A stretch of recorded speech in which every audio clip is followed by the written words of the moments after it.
2024 is officially over, and some of us are more glad than others. It was a very odd year. Quite frankly, I think 2025 is going to be a little bit weirder too. And I'll get into that next week in the predictions video. But in today's video, I want to take you through not just what happened in December, but really look back at the year as a whole compared to 2023, see what patterns held up, which ones changed, and take you through everything so that you are more informed to be ready to make a move if the time is right for you here in Ocean City in 2025. So if this is somehow your first market update with me, I'm going to take you through what has happened in the past, show you a bunch of charts so that you can put eyeballs to what is actually changing and how much it has changed. Then we're going to get into some predictions going forward. And again, next week, I'm going to dive deep into the full 2025 predictions, look back and see where the 2024 predictions fell at the end of the year. Was I close? Was I far off? But for today, really just give you some highlights to get you through the next few weeks here. So mortgage rates have been all over the place. They've been very volatile since the election, even a little bit before that.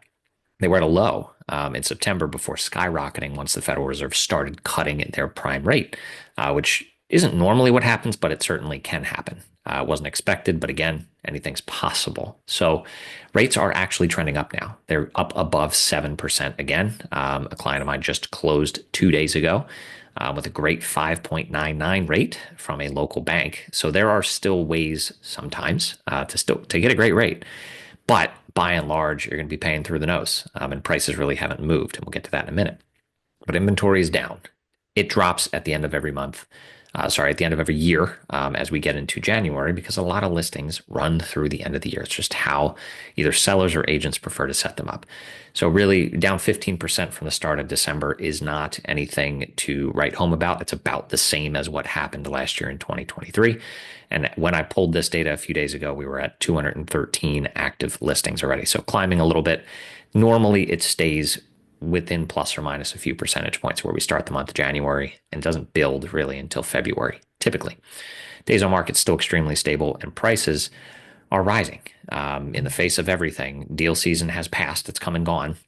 And there really weren't a ton of deals to be had. So the market is very tight still. Sellers are holding on, but there's still enough buyers around paying the price. So looking back here on this comparison chart, taking this month, right, this past December compared to the previous month, but also compared to last December, you can see that mortgage rates are definitely more favorable than they were at the end of 2023. So keep that in mind when I bring you some numbers here in a second, but about the same as they were last month in November. Inventory dropped significantly compared to those 2 points. The list to sale prices generally the same or in the ballpark of the same. So no real trend or pattern breakers. It's not like all of a sudden everybody had to pay at or above asking price, which is happening in other markets, nor at a steep discount, which is still happening in different markets. So everything is localized.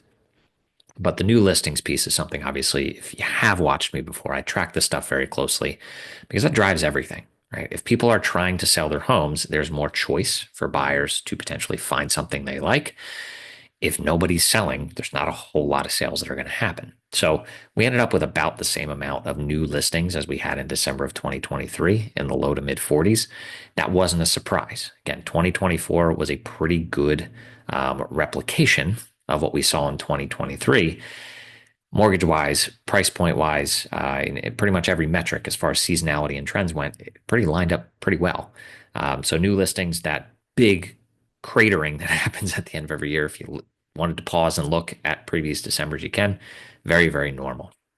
Pending sales is just off of where we were last year. But again, yes, we're down a few compared to last year and even the previous December in 2022. That doesn't scare me. And these are pretty, again, comparable trends looking at last year to this year. 2022 is the one different one. You'll notice the higher activity in the first portion of the year because that's when mortgage rates were still extremely low. We had people getting in the 2s and 3% before in the second half of the year, it really swung the other way and went through the roof. And again, if it's expensive to buy a home, if it's expensive to borrow money to buy a home, if prices are not giving way, then it's going to be hard. Some people just aren't going to be able to do it. Sales volumes are going to be down. And we actually ended up on the year down about 7% of the amount of homes that went under contract compared to last year. Same with new listings. If we look at the total number of new listings we had in 2023, we decreased by about 7%. Same with the amount of homes going under contract. So again, the new listings really is driving everything. The absorption rate seems to be about the same, right? The amount being gobbled up by people. So without more new listings, we shouldn't expect really things to change off pattern too much. Caveat to that being mortgage rates, and I'll get to that at the end. Months of inventory coming back down for single family homes. Plenty have gone under contract. We haven't seen a ton coming onto the market over the past 2 months. So that is going to happen. Sale price still very high, still moderating, fluctuating a little bit, but there's a chance that this could push towards or over 2 million by the end of the year if things don't change. Didn't think that was going to be the case if you asked me last year. If in 2 years that's where we would be, I would have said no, I don't think so. But here we are nonetheless with a lot of new construction, more luxury homes driving the market. I have a little rant for you on that point again at the end of this, so make sure you watch until the end. But the days on market, yes, there's an increase. But again, this chart I only take back to the beginning of 2021. I have data for before that. The days on market was well above 70 days back in what was a normal market at the time. And if we want to make the argument, which I have been, that we are in our new normal, we should see it trend back towards that. And that's okay. That's not unhealthy. It's actually a healthy thing. Months of inventory for condos as we switch from the single family to the condo space. Very stable. Once again, for about 2 years running, give or take, still a seller's market being less than 6 months of inventory out there. Sale price here continuing to grow. Pretty much flatlined for the bulk of 2024, but we are on the rise again. As I think the election has wrapped up, people know what is likely to come this year and going forward, and whatever side of the fence you fall on, it's totally your call. But some people feel good about it. Some people are scared about it. Time will tell what plays out there, but people are no longer stuck feeling frozen, waiting to see what's going to come as far as that goes. So people now can be decisive. Again, days on market, even for condos, climbing a little bit, but again, nowhere near where we were pre-pandemic. The speed ratio, again, this is my little baby I created that compares the amount of new listings to the amount of homes that go under contract. Because at the end of the day, that's what I care about. Right? How many new listings does it take to see a home go under contract? And on average, we're at about 1.75. It's where we were before COVID, right before the pandemic. And we are, as you can see in these two charts here, trending right back towards that. So again, normalizing. There's everything that I can show you. We have reached a point of normalization. Obviously, we can get thrown off track at any point, but we haven't. So we shouldn't necessarily expect that is going to happen. If you know that something's going to happen, please let me know. I would love to get ahead of everybody else as well, but timing the market is a very difficult thing to do. And by difficult, I mean impossible. So where are we going, right? What's the future going to look like? Mortgage rates are in a bit of a scary place here. So I wanted to wait a few days later than normal to drop this video because I wanted to see what happened with the jobs report that came out. All of these inflation reports, jobs reports, a bunch of other things impact not just the Federal Reserve's position, but the underlying, just say, things that impact mortgage rates. Primarily, if you look at the 10-year Treasury yield, that's a pretty close marker for where mortgage rates are going to go. And that yield, once that jobs report released, jumped up significantly because it was a positive jobs report. And if there's more jobs than were expected, showing a stronger economy, brings up the risk of more inflation. So again, I've been preaching about this for the better part of a year that there's a hopefully small chance, but it continues to trend, that we see another bump and rise in inflation, similar to what happened at the end of the 70s into the early 80s. And everything continues to point in that direction. I hope something changes. I hope, again, I'm no macroeconomist by any stretch. I hope that does not occur.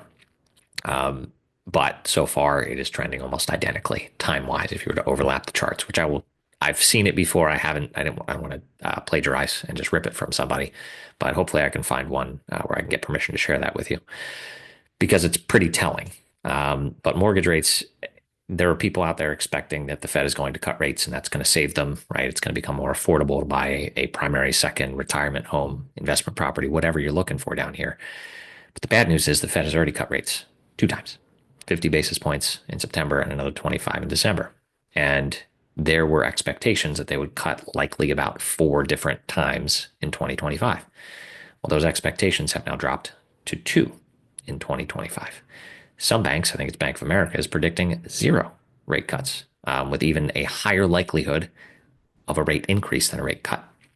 So the tables seem to be turning a little bit. Again, if you're waiting for the Federal Reserve to cut rates, thinking that's going to get you a better mortgage rate, they already did, and mortgage rates went up. So that is not the lever that you think it is.